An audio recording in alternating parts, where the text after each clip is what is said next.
When I was 11, I picked stocks. I had the whole wrong idea. I was interested in watching stocks, and I thought stocks were things that went up and down, and I charted them. I read books on technical analysis. I read Edwards and McGee. I think that was the classic then. Hundreds and hundreds of pages. And I read that whole thing over and over again. I read Garfield, Drew, I read everything. And I thought, the first 8 years, I thought the important thing was to predict what a stock would do and predict the stock market. And then I read Ben Graham, when I was 19 or 20. And I realized that I was doing it exactly the wrong way. But it didn't hurt that I had that background and everything. I rejiggered my mind when I read the book, The Intelligent Investor. And from that point, I never bought another stock. I bought businesses that happened to be publicly traded. But I became an owner of a business, and I did not care whether a stock went up or down the next day or the next week or the next month or the next year, and I didn't have any idea what it would do. I didn't know what the stock market would do, but I knew businesses.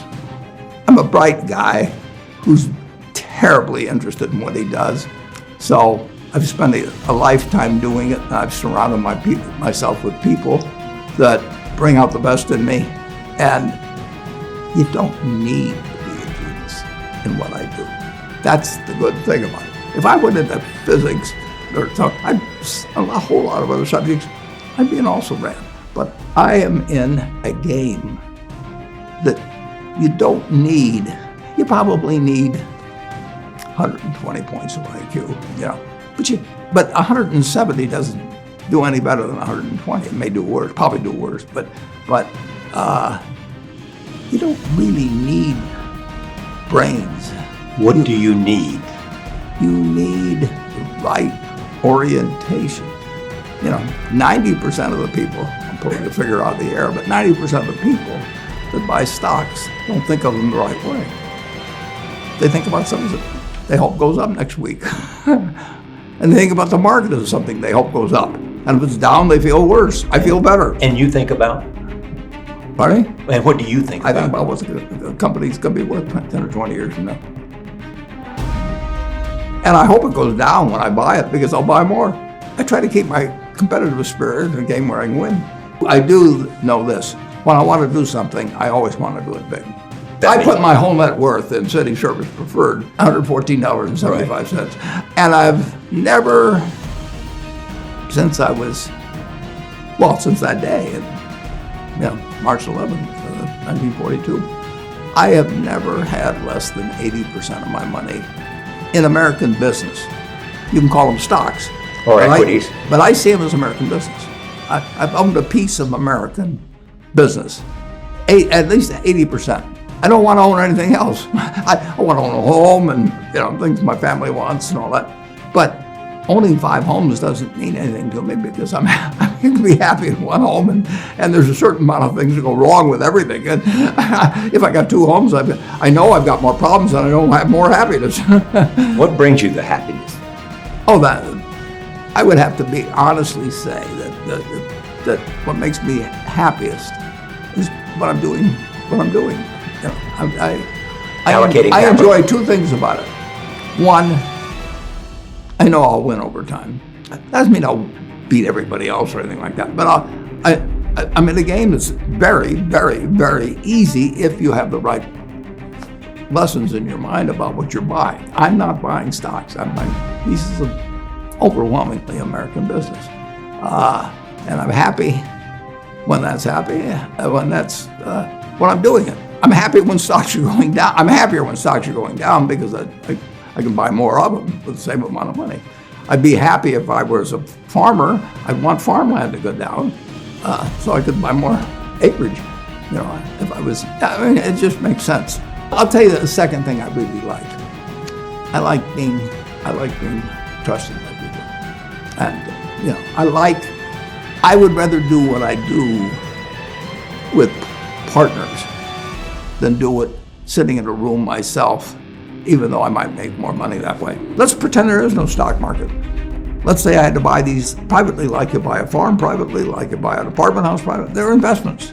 So you're looking to say, what can I do with money I've saved to put it away so I feel good about getting it back later under any circumstances, but not necessarily on a given moment.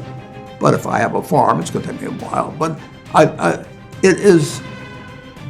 people would be so much better if they actually didn't have a stock market. You live in an environment where the bottom 2% in terms of income in the United States, the bottom 5%, and for sure the top 1%, all live better than John D. Rockefeller was living when I was 6 years old. John D. Rockefeller was the richest man in the world. And today, you can get better medicine, better education, better entertainment, better transportation. You can do everything better than he could. You can, it's astounding. That's in my lifetime. That if you wanted to watch a football game, you still had to go there.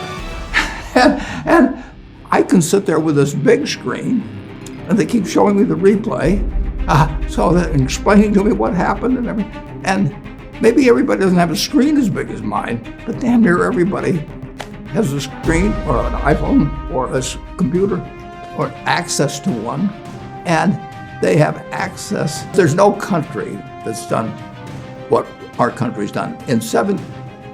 If you go back 3 of my lifetimes, you're looking 0.5% of the people in the world are sitting in this land.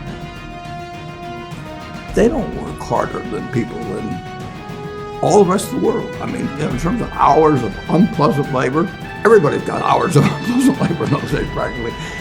They don't come laden with gold and, they are 0.5%. And they work the same hours, they got the same IQs. They may be a little self-selected in terms of enterprise, in terms of going across oceans and things. And fast forward a couple of lifetimes, and they've got 20% plus of all the bounty in the world. I mean, that is something that has worked like nothing. Just imagine that. If you've gone to anybody, the Constitutional Congress in 1789, if you go to any one of the representatives there, and you said, I want to tell you what this place is going to look like, in 3 more of your lifetimes, your great-great-grandchildren, are going to be flying in the skies, they're going to be watching sports all over the world, they're going to be entertained, their medicine. They'd have hold you off to a lunatic society of what he's doing. And he's getting 30,000, he's getting 50 cars, and he's getting a whole bunch of little claim checks. Just think of it. Everything, when Thomas Edison did all the things he did, he made some money. But take what an hour of labor delivered to you 100 years ago, and what an hour of labor delivers to you now for you and your family. It's unbelievable. We've got a government that can tell capitalism what to do. And they do, and that's just what they should do. And they do it in different ways at different times and all kinds of things. But it's claim checks on future output. That's the thing. The claim checks belong to me, so if I want to buy 50 super yachts, I can do it. But what does it mean to me? It can buy more things for other people that are useful to them. And I have everything I want in life, everything. So it's not evil, but the federal government is the boss in the end. And they shouldn't screw up capitalism, and capitalism shouldn't screw up the federal government. It's very simple. We had business, and it's gotten far, far, far unbelievably more productive. for people. And the only thing it can do with what it produces is give it to other people.